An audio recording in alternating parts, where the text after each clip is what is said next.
Well, thank you. It's good to be back here at the Institute. I just saying earlier to Peter, I think that it's been at least 5 years since I last spoke here. But when I was asked to speak and think of the topic, there were a number of topics. And I thought One Belt, One Road is a topic that's pretty hot, as they say in China. And last year when I was in China, I talked to some people about my book project. I'm working on a book called India's China Challenge, which looks at the rise of China from an Indian perspective. Originally, when I submitted the outline of the book to the publisher, I did not have a chapter on One Belt, One Road. But after having visited China last year and spoken to a few people, I decided that it deserves a chapter of its own. Because in China there is such a buzz about One Belt, One Road, particularly amongst the academic community, those who are looking for research funding. Because if you've got a funding proposal, if you're a Chinese scholar and you've got a funding proposal lying in your top drawer, which hasn't been funded, just add One Belt, One Road to it and you'll get the funding. It's that popular. So the Chinese government, of course, is very keen to get Chinese scholars to talk about it, to write about it, and it's being positioned at the political level at a very high level because there is a vice premier who is responsible for the implementation of the One Belt, One Road project. So I'll briefly talk about what the One Belt, One Road is all about, and then also briefly look at how it's being viewed from India. And then we can open up for question and answer, and I'm sure there'll be a lot of interesting questions so that we can flesh it out a bit more. Now, One Belt, One Road obviously is it's more like a slogan that Chinese government has been using since 2013 when President Xi Jinping, who also is the leader of the Chinese Communist Party, the General Secretary of the Chinese Communist Party, when he first raised this idea of a Maritime Silk Road when he visited Indonesia. So 2013 and there in 2016, you can see already within a short span of 3 years, a lot of preparations have been done, a lot of commitments have been made, having to do with the One Belt, One Road project. So initially it was Maritime Silk Road. Then during another visit to Central Asia, he added the new Silk Road, and together they have come to be known in China as Untitled, or One Belt, One Road. And then as you can see there, it has two components. One is a continental land route, and the other one is a maritime route. The Silk Road economic belt is really the continental part of the project, and it consists of a network of rail routes, overland highways, oil and gas pipelines, power projects, and other infrastructure stretching from the ancient Chinese capital of Xi'an in central China through to Central Asia and Russia, going all the way to Moscow, Rotterdam, and Madrid. In fact, there is already a train service that runs from the major Chinese commodity training center of EU to Madrid, which carries essentially manufactured goods, particularly white goods like refrigerators and washing machines, from EU all the way to Madrid. And it comes back almost empty. That's the way China's trade is playing out with most countries these days. China exports a lot of manufactured goods, but imports very little, particularly from some countries. Australia has been better at exporting to China because of the demand for our commodities. The second component of the One Belt, One Road project is the Maritime Silk Road, which is the first one, as I said, that Xi Jinping announced in Indonesia.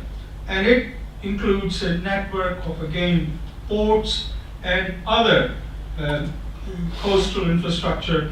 And this Maritime Silk Road is conceptually, it begins in the ancient town of Quanzhou in Fujian province. Quanzhou is a relatively small city, but it is famous for its connections with the Muslim world. And therefore, Quanzhou is being designated as the starting point of the Maritime Silk Road. And then, as I've quoted here, the former Indian Foreign Secretary Shyam Saran, who's also a good China scholar, and then it continues on from China's eastern seaboard across to Southeast Asia, South Asia, particularly Sri Lanka, the Middle East, East Africa, the Mediterranean, and then forming a loop terminating in Greece, Venice, Rotterdam, and in East Africa and Mombasa. So, as you can see, that it's not a one straight line, neither the Silk Road economic belt nor the Maritime Silk Road is a straight line. There are lots of branch lines, to use the railway terminology. My father used to work for the railways in India, so I prefer the railway terminology of branch lines. And there are plenty of branch lines in both the Silk Road economic belt and the Maritime Silk Road. So essentially, when you look at this ambitious project of One Belt, One Road, it is an attempt to integrate the Eurasian landmass economically and politically. As you quoted earlier, the Iranian ambassador who spoke from this platform before, a few days ago, wasn't it? Just last week. Last week. Iran is also quite excited about China's One Belt, One Road project. But as I'll talk briefly later on, India also has a project which has something to do with Iran, and that is kind of India's response to the One Belt, One Road project. Nothing like the kind of money that China is going to give to it, but certainly India has its own program. So what exactly does China hope to achieve? Now, different people have different perspectives on what China's ambitions are, what China's key objectives are, but officially, according to a vision document issued by the Chinese government early last year, in I think March or April 2015, the One Belt, One Road project is to have four key objectives. First, of course, is to enhance policy coordination across the Asian continent. Now, it seems very innocuous. Policy coordination could be policy coordination in anything. But when you see it in the context of the so-called China model, then policy coordination may assume a different meaning. Because there is a conversation about Chinese government promoting a China model as in opposition to the so-called Washington consensus. You know, the neoliberal model of economic development, which is largely based on stronger market regulatory institutions, a free market, free trade, and the China model is often seen as a counter to that. That doesn't mean that China doesn't believe in free trade, because China itself is now the world's largest commodities trading nation and has signed a number of free trade agreements with various countries, including, of course, Australia. Although I don't think it's called a free trade agreement, but there is an agreement which is supposed to promote trade with this country. So when we talk about policy coordination, clearly policy coordination is financial policy, investment policy, trade policy, and of course any other aspect of policy that the Chinese government might be interested in pursuing with other countries. Trade liberalization is another key objective. By building physical infrastructure, particularly roads and railways and port facilities as part of the Maritime Silk Road project, trade liberalization will be top of the agenda. In other words, China would like to have free trade with countries that are part of the One Belt, One Road project. Chinese government sources say that so far about 60 countries have signed up to the One Belt, One Road project. When I say signed up, it doesn't mean that you actually have a particular document that you sign up, because One Belt, One Road is not, it has no organization as such, it has no constitution, there are no forms to fill out as such, but China has invited a large number of countries to be part of in Asia and Africa and Europe to be part of the One Belt, One Road project. And according to Chinese official sources, about 60 countries have so far agreed to take part, including, surprisingly, Russia, which has committed to be part of this project. And again, Russia hasn't come out and said publicly that we are part of this, but from the statements coming out of Moscow, particularly to do with infrastructure development in Central Asia, it seems Russia is part of the One Belt, One Road project. The third objective, according to the Chinese government sources, is financial integration. And financial integration is obviously important because the bulk of the money for the development of the infrastructure projects, which form part of the One Belt, One Road, is to come from China. The Chinese government has set up a China Silk Road Fund, and $40 billion have been set aside for the China Silk Road Fund. But apart from the Silk Road Fund, Asian Infrastructure Investment Bank, which has a capitalization of $100 billion, plus China's so-called policy banks, the Exim Bank and the China Development Bank, also will be significant contributors to the One Belt, One Road project. So if there is going to be a significant amount of investment from China in the project, then clearly some sort of financial integration has to be part of the project. And finally, connectivity. In fact, connectivity should be number one, because connectivity is at the heart of the One Belt, One Road project, because a lot of the funding that seems to be allocated for the One Belt, One Road project is to be used to build roads, highways, railways. And China, of course, has become the world's leader in high-speed railway now. 15 years ago, China did not have a single mile of high-speed railway. Today, China has the world's longest high-speed railway network. So clearly, China would be keen to export some of its technology. And in fact, China has been offering their technology to countries both developed and developing. And a few countries have already signed contracts with China for Chinese companies to build high-speed railway in those locations. So connectivity is a critical part, and particularly people-to-people links. And the Chinese government hopes that with the physical infrastructure that will be developed, including roads and railways, that people would be able to travel more freely. And certainly, many countries in the world want to see more Chinese tourists. More than 100 million Chinese traveled overseas last year, and everybody is trying to get a share of that pie of Chinese tourism. So, Chinese government is looking at people-to-people links, and people-to-people links obviously implies that there is a soft power element in the One Belt, One Road project too.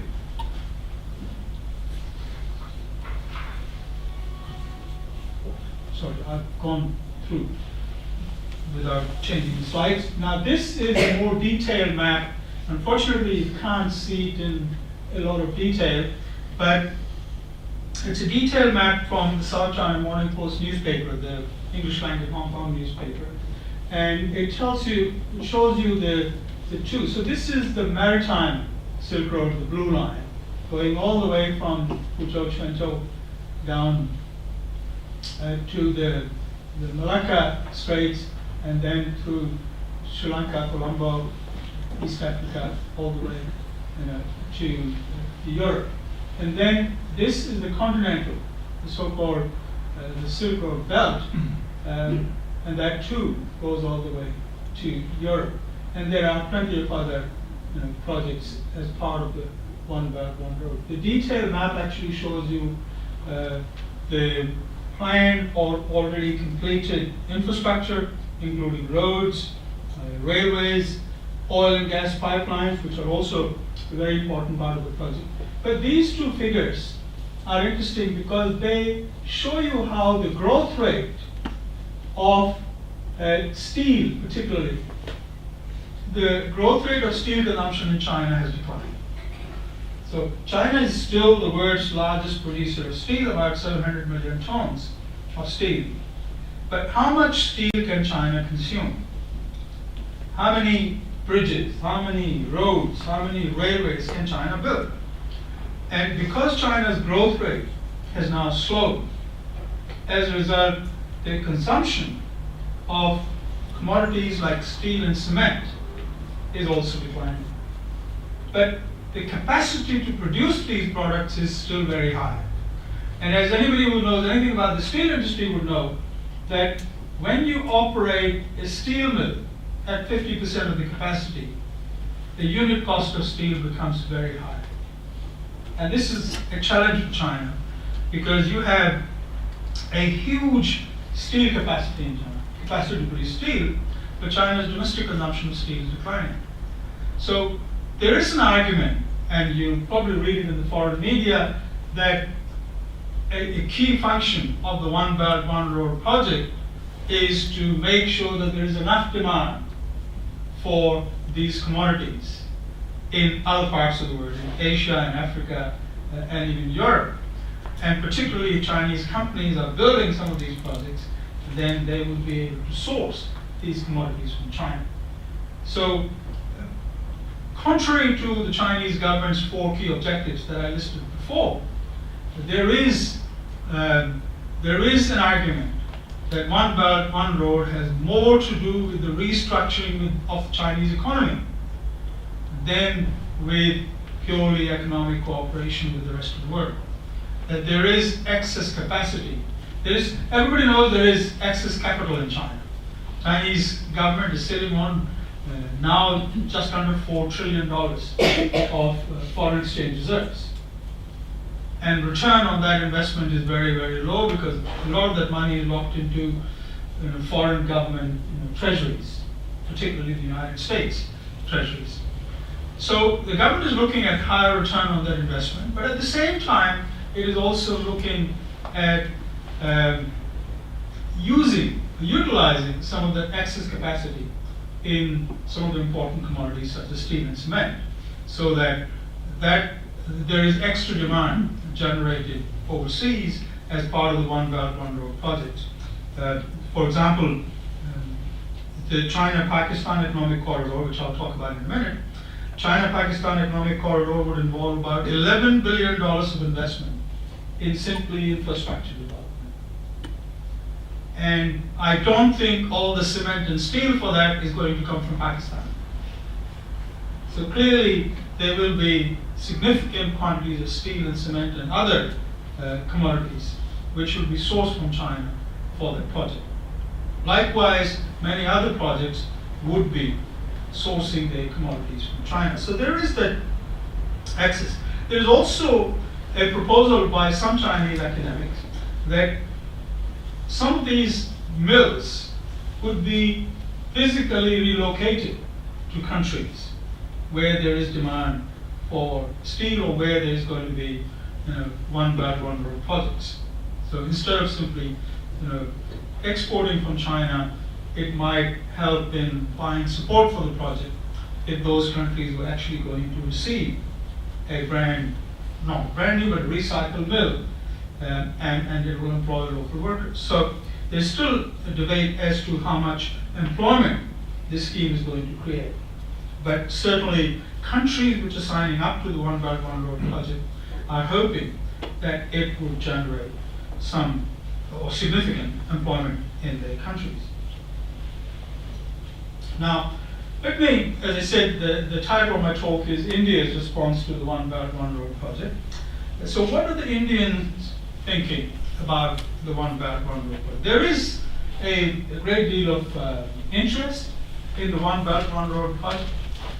Indian media, almost every day, there are stories about One Belt, One Road, and particularly about the China-Pakistan Economic Corridor. But broadly also, China's ambitious One Belt, One Road project, because India is not only concerned with Pakistan, but also India has its own Look East policy, and now under Prime Minister Modi, it's called Act East policy, and therefore the region to the east of India is also important to India. Plus, India is also very active in West Asia, what is called West Asia and India, the Middle East, and clearly One Belt One Road project extends to the Middle East, and therefore Indian strategic thinkers, Indian scholars, Indian government officials are interested in the project.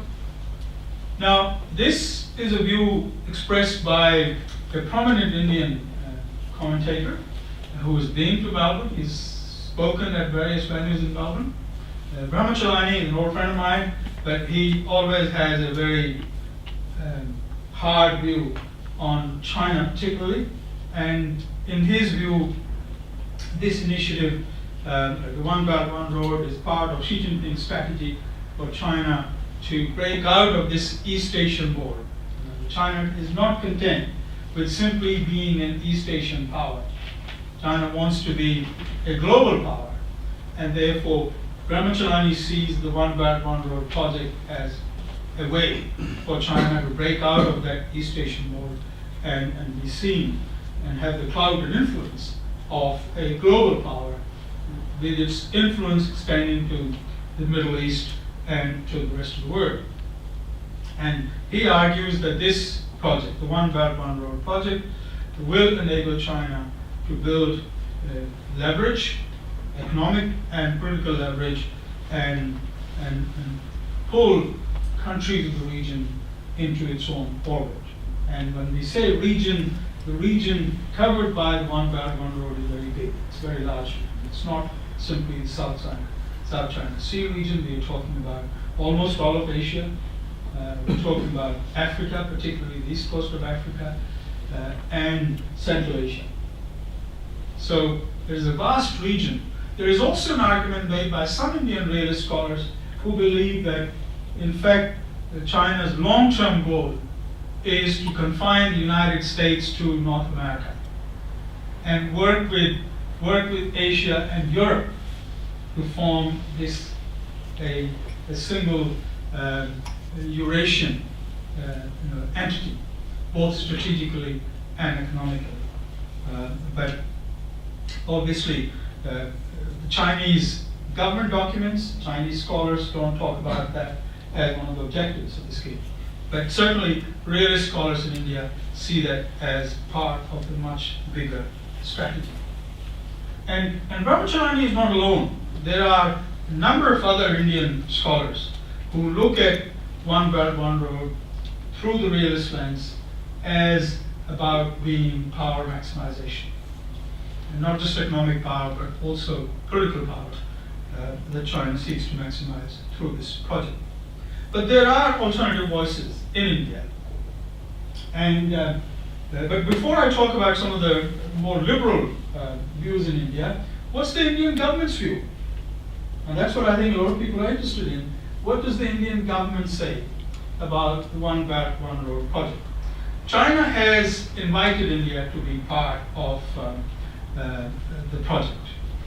In fact, according to one Indian commentator, I was reading an article not too long ago, she says that China has cordially invited India to be part of the One Belt One Road project.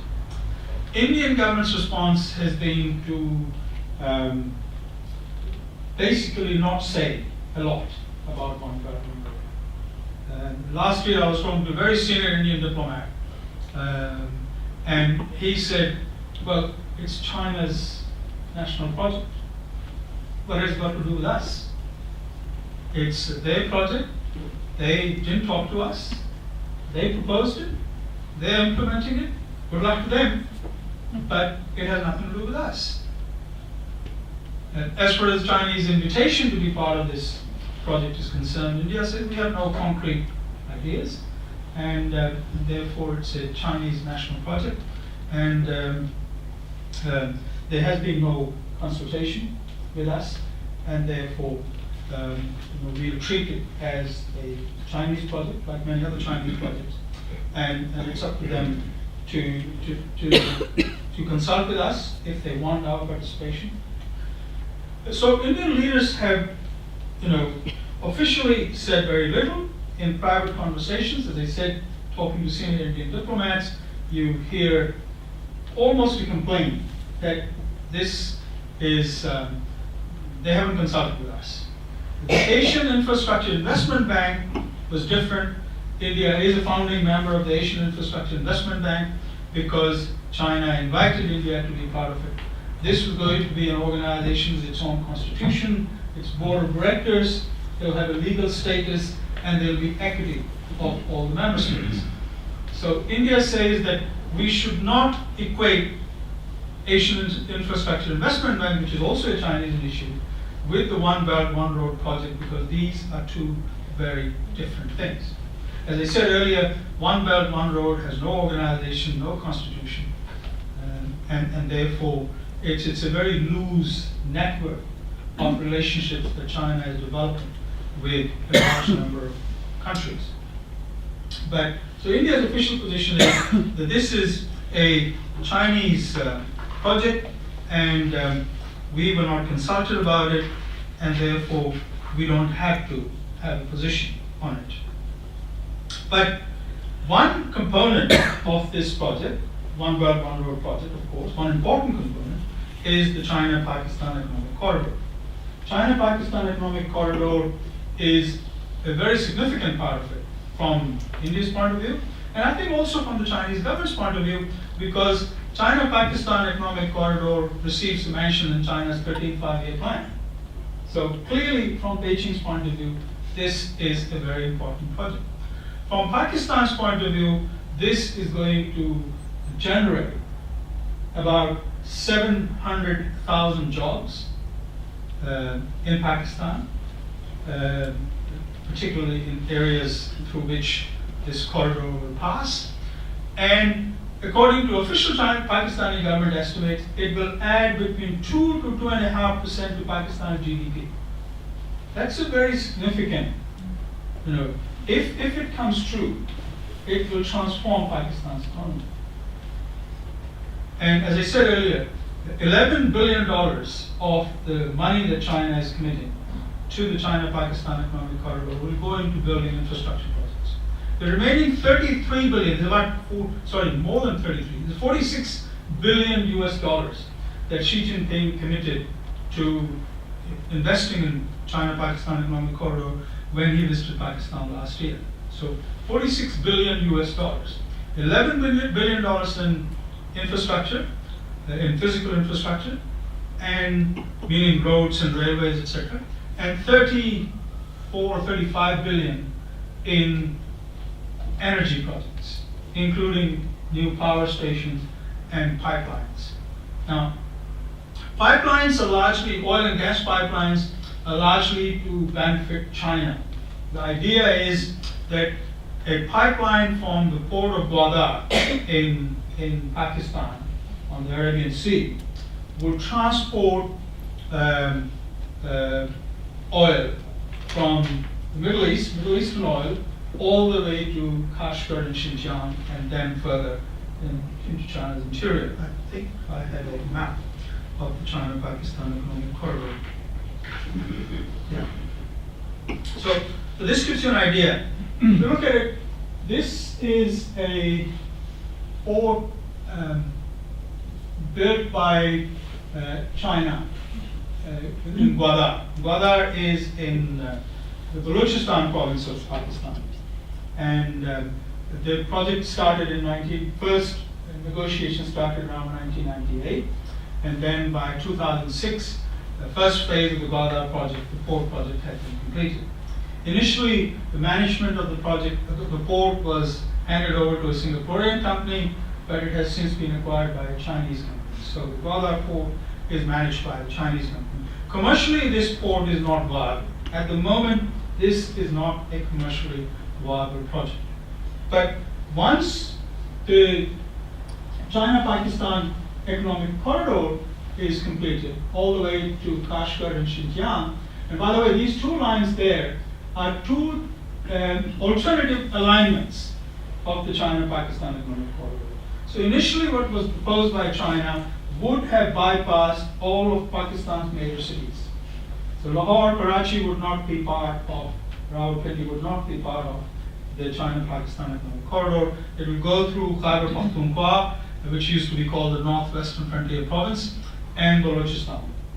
Now, anyone familiar with Pakistan knows that both Khyber Pakhtunkhwa and Balochistan are lawless places. And in fact, when I speak with the Chinese companies who are operating in Pakistan, they tell me that Pakistan is the most dangerous country for Chinese workers to work in.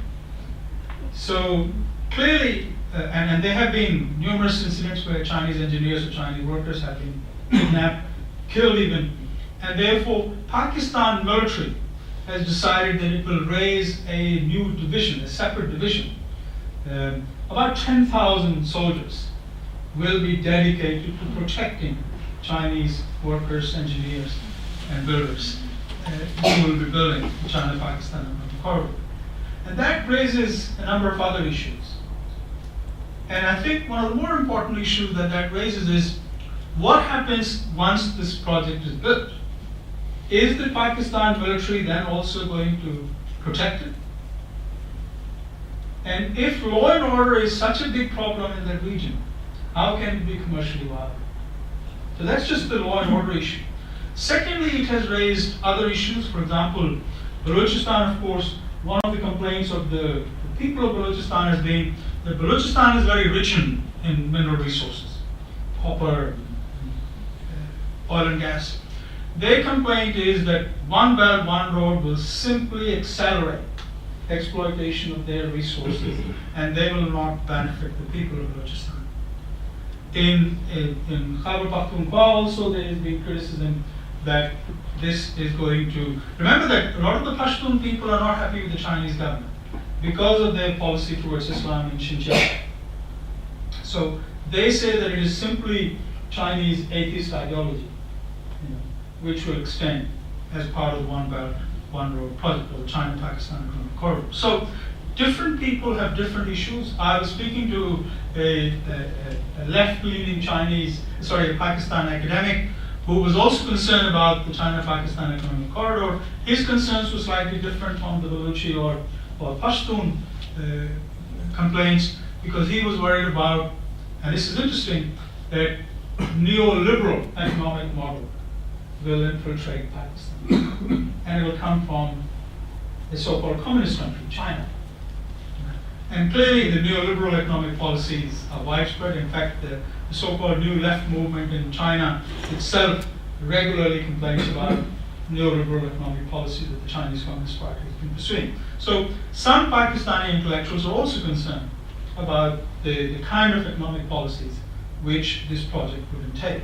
So there are concerns on all sides of Pakistan politics, except of course the government and the military.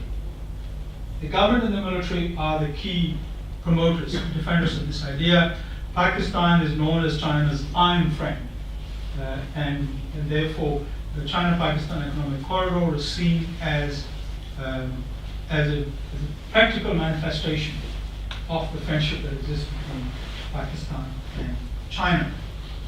But clearly, when you look at the detail of particularly the original alignment, the whole idea was to bypass China's so-called Malacca dilemma. I'm sure many of you have heard about this idea of the Malacca dilemma. In other words, one of China's big concerns is that if tensions continue to rise between China and the United States, there is a risk that energy supplies and even trade, China's trade and energy supplies that pass through the Malacca Straits could be blocked. And this could provide a way for China to secure its energy supplies via Guadalajara and through to Xinjiang. So this is clearly, from the Indian point of view, apart from the flag that it is attracting in Pakistan itself, from the Indian point of view, the Indian government has made one direct approach to China about the China-Pakistan economic corridor, and it has said that the project is unacceptable, according to the Indian foreign minister. Quote, unacceptable. And the main reason is because this goes through this area. This area there is Kashmir. So it is part of Pakistan administered Kashmir. So Kashmir, as you know, I think 2/3 of Kashmir is under Indian administration, about 1/3 of Kashmir is under Pakistan administration. In India, that part of Kashmir which is under Pakistan administration is known as POK, Pakistan Occupied Kashmir. And I'm sure in Pakistan, the other 2/3 is known as the Indian Occupied Kashmir. So it's a mutual, kind of language. But in India, because the Indian government sees this corridor going through the Pakistan occupied Kashmir, and therefore the Indian government has said, this, as far as we are concerned, we do not accept this problem. Now, China has also invited India to be a part of the China-Pakistan economic corridor. I'm not sure whether they talked to Pakistan about it, but they have asked India to be a part of the China-Pakistan economic corridor. They say, no, this is not exclusive. India could well be part of the China-Pakistan economic corridor. And if relations between India and Pakistan were normal, then certainly, if there was, for example, free trade between India and Pakistan, then this would make perfect sense. Because if you're building all that infrastructure, good quality roads and highways, Amritsar in India is only a few kilometers from Lahore. And if the new recommended alignment of the China-Pakistan economic corridor is supposed to go via Lahore, Amritsar is just there. And Amritsar is on the Grand Trunk Road, one of the main arteries in India.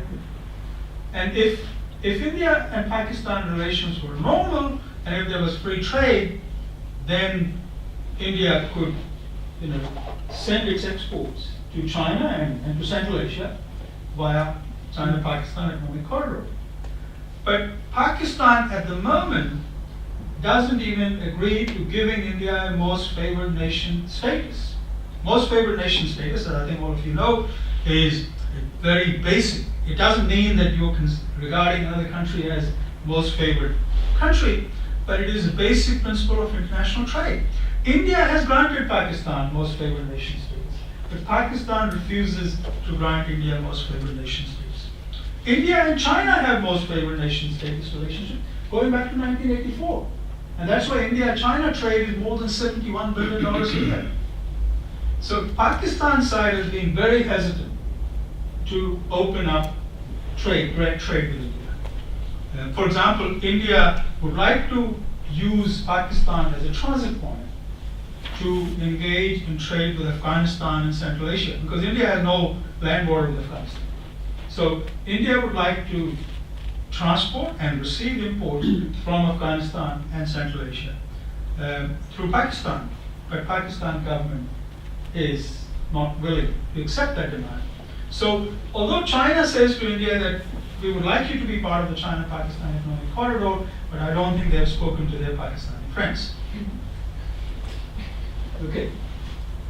Now, one of the first official kind of, and that too not a direct but an indirect comments on China's One Belt, One Road project came in March this year by India's Foreign Secretary, who was also India's former ambassador to China.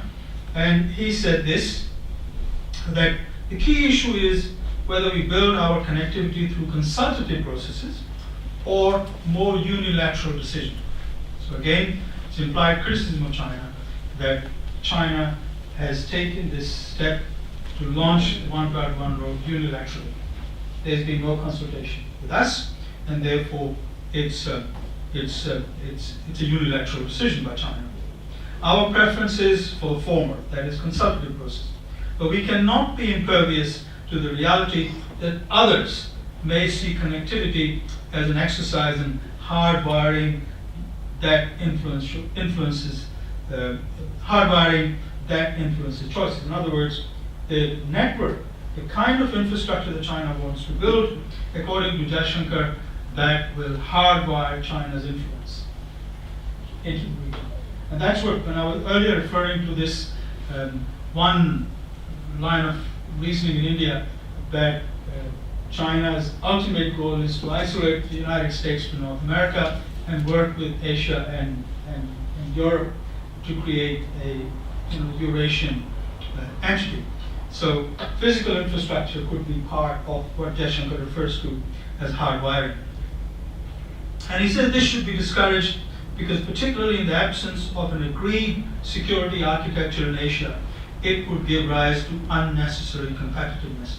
In fact, later on in the same statement, same speech, he talks about the multipolar world.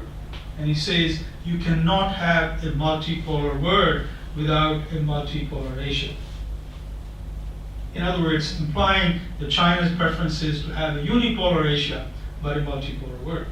A unipolar Asia dominated by China, but within a multipolar world. So now, in his speech, he did not refer directly to One Belt, One Road. There was no mention of One Belt, One Road.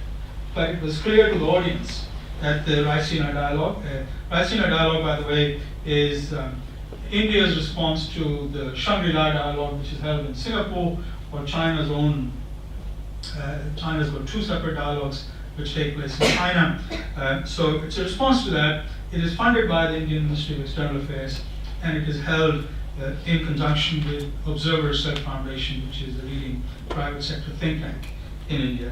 So they had their first Raisina Dialogue in March, and India's foreign minister, external affairs minister, Sushma Swaraj, her deputy, the Minister of State for External Affairs, and the chief bureaucrat running the foreign ministry all spoke at the Raisina Dialogue, and all referred to connectivity without directly mentioning China. Okay, so that's the Indian government's view and the more realist view in India. But there are other voices in India, what I've called liberal voices in India.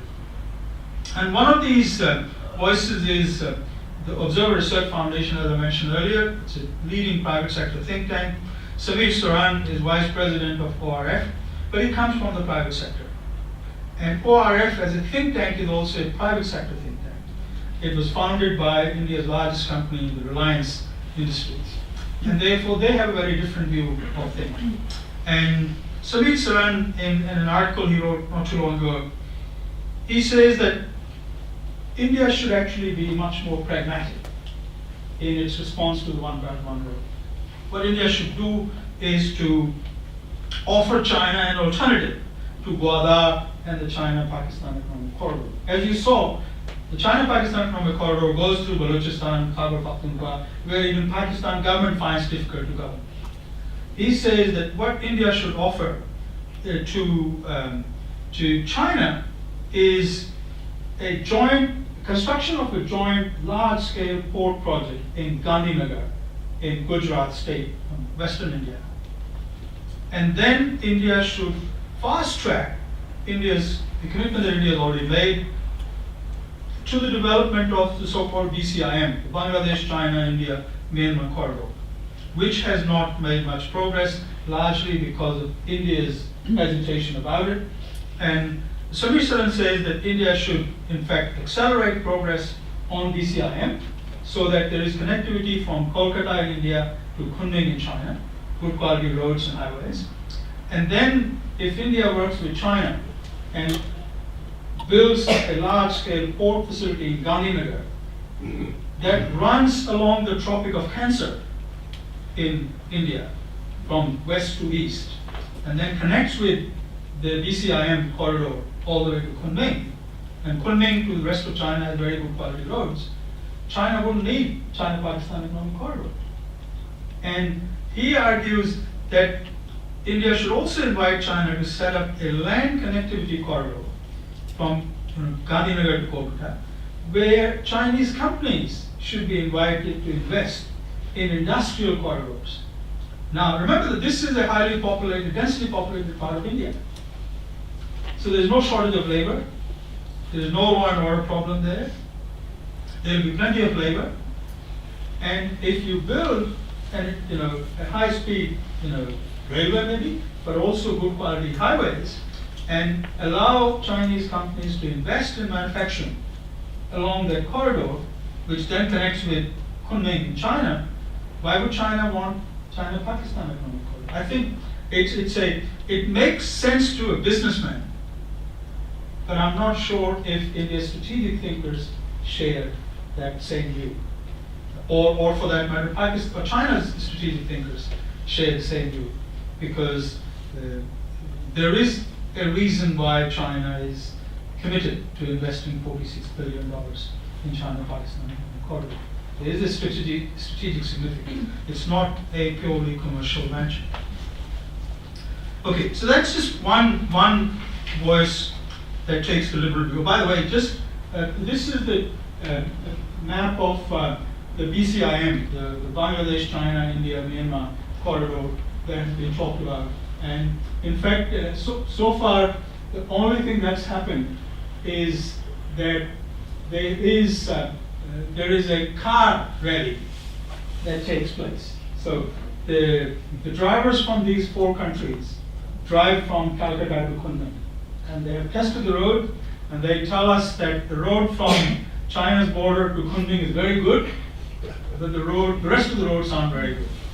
So clearly, there is a desperate need for good quality roads to be built, and perhaps Indian and Chinese companies could collaborate in building. One of India's hesitations with this BCIM has been, the BCIM goes through India's northeastern region. And I think if you understand India's political geography, northeast of India, while strategically being very important, it is economically backward. Because successive Indian governments have refrained from building high quality infrastructure because of the strategic worry, reminding them of the 1962 war with China, that good quality roads could also lead to, facilitation of enemy forces. So, but that attitude has changed. In India now, particularly with this Modi government, there is a view that we need to economically develop the Northeast. And Northeast should become India's gateway to India's eastern regions in East Asia. So Modi's Act East policy is focusing on developing high quality infrastructure in India's Northeast. And I think that project, BCIM, is likely to happen. Okay. We have other liberal voices. There is another friend of mine, Ravi Bhuthalingam, who is a fellow of the Institute of Chinese Studies in New Delhi. But Ravi Bhuthalingam is actually a businessman by profession. He used to be the managing director of the Oberoi Hotels Group. So if you're familiar with the Oberoi Group, Ravi was the head of that company. And he ran it for many years. But now he has a particular interest in Tibet. And that interest apparently goes back to his time at Cambridge University, where he attended some courses with Joseph Needham and became interested in China and Tibet. So he continues to maintain that interest. That's why he's now a fellow of the Institute of Chinese Studies in Delhi. He wrote a long piece recently, and he says that One Belt, One Road provides opportunities which India needs to critically examine. In other words, rather than saying that it has nothing to do with us, India should critically examine opportunities that it provides. India needs infrastructure. And I think anyone who goes to India knows that India does need good quality infrastructure. And he said India will benefit by linking it into the supply chains of Asia. So if India has direct connectivity with East Asia, then Indian companies could link with the supply chains of East Asia. In addition to China, India, he says, should also invite Japan and South Korea. I'm not sure how the Chinese government will respond to that, but he says we should take part in One Belt, One Road, but not just rely on China, but also invite Japan and South Korea, and they're the world's best shipbuilders. Although China, I think, is now the world's largest shipbuilder. But he says we should invite Japan and South Korea to help develop India's ports as part of this project. And he says, instead of opposing China-Pakistan economic corridor, India could make Pakistan a hinterland for the industrial hubs of Western India. So Western India is quite industrialized, and he says Western India, particularly Gujarat state, borders with Sindh, and Sindh, Karachi is the commercial capital of Pakistan. He says we should see Pakistan as India's industrial hinterland. Again, it's a business view of the One Belt, One Road, but the strategic community in India, they have a different view of this. Okay, I'll finish in 2 minutes. There is another view, which is kind of between the realist and liberal view in India. And that comes from some of India's very senior retired diplomats.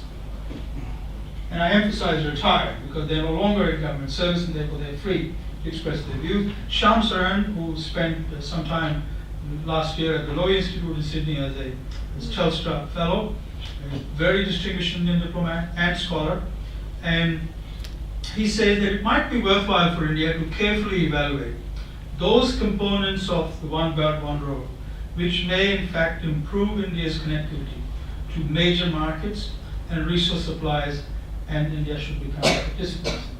So he says, don't sign up to One Belt, One Road, full stop. But talk to China about areas where there is a direct Indian interest, where India would benefit, or to use the Chinese phrase, win-win outcomes. That India should talk to China about One Belt, One Road, rather than say that this is nothing to do with us, and look at where there can be opportunities. A very interesting suggestion I read recently came from another retired Indian senior diplomat and former Indian ambassador. He suggested, I think somewhat cheeky, that India should propose to China that one of the first projects under One Belt, One Road could be a sea bridge connecting South India to Sri Lanka. It's just under 30 kilometers. Indian government, in fact, has talked about it. The Indian Minister for Transport has talked about a sea bridge. China has become one of the leading builders of sea bridges now. I think the longest sea bridge in China is the one in Qingdao province, which is about 39 or 40 kilometers long. India's longest sea bridge is only about, I think, 5 kilometers, the Bombay-Worli sea bridge. So he says China has the technology. China is investing in Sri Lanka. Sri Lanka is part of China's One Belt, One Road. And Sri Lankan government, China has already built the Hambantota port in southern Sri Lanka. China is now building the Colombo, the port city project. So he said India should ask China to join forces with India and have a trilateral agreement where a sea bridge is built connecting southern tip of India to Sri Lanka, northern Sri Lanka. And Chinese government should provide financial and technological assistance for this project. And I say cheekily because China doesn't get anything from it. There's no win-win for China. It will significantly integrate Sri Lankan economy with the Indian economy. But will China get any direct benefit from it? But I think the suggestion is a very good one because it will test China's sort of claims that this is about connectivity. This is not just about China. This is about connectivity. And China is interested in fostering connectivity. And this is a project which could link two South Asian economies and create a great deal of economic activity. And therefore, I think this is something worth pursuing, that India should practically look at talking to China about it. But the Indian Minister for Transport has said that India will build a sea bridge with Sri Lanka. So we don't know if China will be involved in this, but I think that is one practical solution. Maybe I'll stop there. I'm sorry.